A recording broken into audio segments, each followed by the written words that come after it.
हरिओम. योगदास जयगणेश जोशी लिखित आध्यात्मिक पुलं, लेख क्रमांक 10. बटाट्याची चाळ यात पुलं लिहितात. हर हर 84 लक्ष योनींच्या प्रवासानंतर मिळालेल्या मानव देहाचे आपण हे काय केले असे वाटून एरवी माझी अंतःकरणाच्या अडगळीत पडलेली सत्सद विवेक बुद्धी हरवलेल्या बटनासारखी अचानक सापडते आणि मी अंतर्मुख बनतो. आतापर्यंत जे जगलो ते व्यर्थ जगलो अशी खंत वाटून हर हर असे दुःखोद्गार मुखामधून सहजच बाहेर पडले आहेत. ही खंत मानवी देही जगलेल्या गत अनेक जन्मांची आहे. कारण डार्विनच्या सिद्धांताप्रमाणे इवल्याशा शेवाळासारख्या वनस्पतीपासून देह उत्क्रांत होत होत मानव या देही जन्माला आलेला आहे.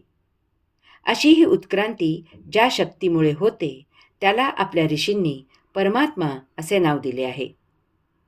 मानवी देहानंतर उत्क्रांती थांबली. मानवेतर जीवांना मानवासारखे नसते उद्योग करायला बुद्धी नाही. यामुळे ते नैसर्गिक जीवन जगतात. परंतु मानवाचे तसे नाही. तो निसर्गाप्रमाणे जगत नाही. कारण त्याला स्वतंत्र विचार करायला तीव्र कुशाग्र बुद्धी, दीर्घ स्मृती, आकलनशक्ती, अचाट कल्पनाशक्ती आणि तर्कशक्ती आहे. त्यामुळे तो त्याला जसे सुख हवे असेल त्याप्रमाणे जगतो. निसर्गाप्रमाणे जो जगत नाही यामुळे त्याला निसर्ग जबर शिक्षा करतो. ही शिक्षा शारीरिक असली तर मानवाने त्यावर औषधे शोधली आहेत. परंतु बरेच वेळेला ही शिक्षा मानसिक असते. त्यावर औषध नाही. यामुळे मानवाला महाभयावह मानसिक यातना होतात.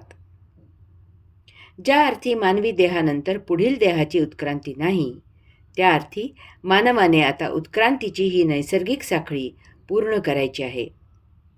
यासाठी परमात्म्याला शरण जाऊन त्याच्या मर्जीने जीवन जगून मुक्त व्हायचे आहे.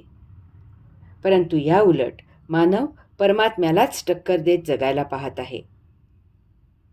एका क्षणी सत्सद विवेक बुद्धी जागृत होते. मानव अंतर्मुख होतो. त्याला निसर्गाच्या परमशक्तीची जाण येते. तो त्या परमात्म्याला शरण जाऊन त्याच्याच कृपेने त्याच्यात विलीन होतो. वर्तुळ पूर्ण होते.